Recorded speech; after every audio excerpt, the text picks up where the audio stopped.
দেখাবো আপনাদেরকে একদম বিগ বাজারের সামনে লাগোয়া যেসব দোকান রয়েছে সেইগুলোকেও কিন্তু একদম উচ্ছেদ করা হচ্ছে, কারণ রাস্তার ওপরে কোনো রকম জবরদখল চলবে না। আপনাদেরকে আমরা দেখাচ্ছি যে বিগ বাজারের সামনে লাগোয়া যেসব দোকান রয়েছে সেইগুলোকেও কিন্তু উচ্ছেদ করা হচ্ছে এবং জেসিবির দ্বারা এই উচ্ছেদ অভিযান নেমেছে বর্ধমান পৌরসভা এবং প্রশাসনের যৌথ উদ্যোগে কিন্তু এই অভিযান শুরু হয়েছে। দেখাবো যে বুলডোজারকে কাজে লাগিয়ে কিন্তু এইভাবে উচ্ছেদ অভিযানে নেমেছে বর্ধমান পৌরসভা এবং বর্ধমান প্রশাসনের। পুরো দেখাবো যে কীভাবে উচ্ছেদ করা হচ্ছে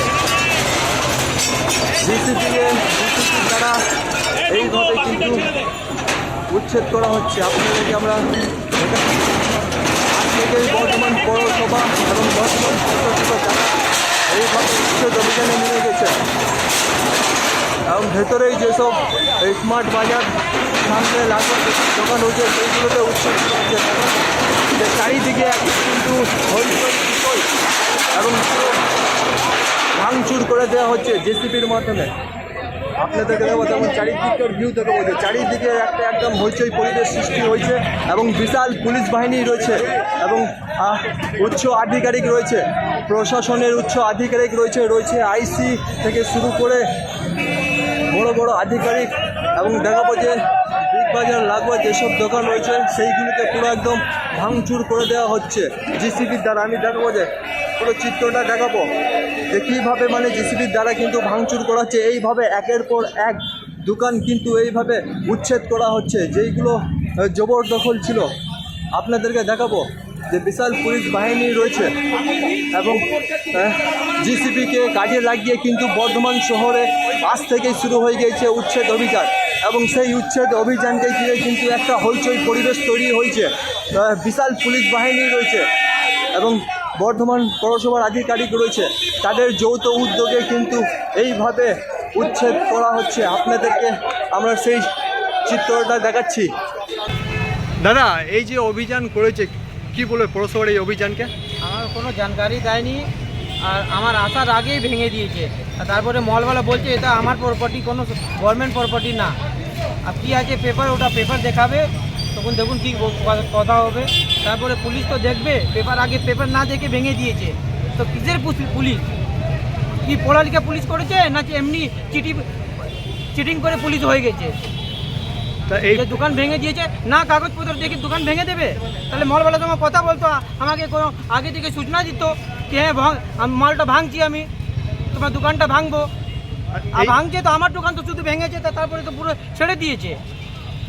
তো পুলিশটা দাঁড় করে পুলিশ কি দেখছে? পড়ালেখা পুলিশ নেই নাকি? না এমনি চিটিং করে পুলিশ হয়ে গেছে বড় পুলিশ? কাগজপত্র আছে, কাগজপত্র যখন মল থেকে গিয়ে একবার কথা বলতো, আমাকে নোটিশ দিত, তখন আমি মেনে নিতাম হ্যাঁ ঠিক আছে ভেঙে দিয়েছে। এবার আমি গরিব মানুষ কি করব? খেতে দেবেন নাকি পুলিশ? কীরকম ক্ষয়ক্ষতি হয়েছে? অনেকগুলো ফ্রিজ সব কিছু ভেঙে দিয়েছে। ভিতরে দেখুন কি হাল করে দিয়েছে। তা এইটা তোমার বিগ বাজারের প্রপার্টি? এ তো ম্যানেজার বলেছে তো বিগ বাজারের প্রপার্টি আছে। আর ও পেপার যখন দেখাবে তখন হবে। ও এখন ও জেরক্স পেপার দেখিয়েছে, ও বলেছে কি অরিজিনাল পেপার দেখাও। ঠিক আছে অরিজিনাল পেপার দেখাবে, যখন ও বলবে কি ঠিক আছে অরিজিনাল পেপার ঠিক আছে, তখন ও বানিয়ে দেবে আমাকে। কে ক্ষতিটা কে ভরবে? এখানে মলওয়ালা তো হাত উঠিয়ে দেবে। তখন এখানে কটা দোকান ভাঙা হয়েছে? আমারই দোকান শুধু ভাঙা হয়েছে। কটা আছে এখানে?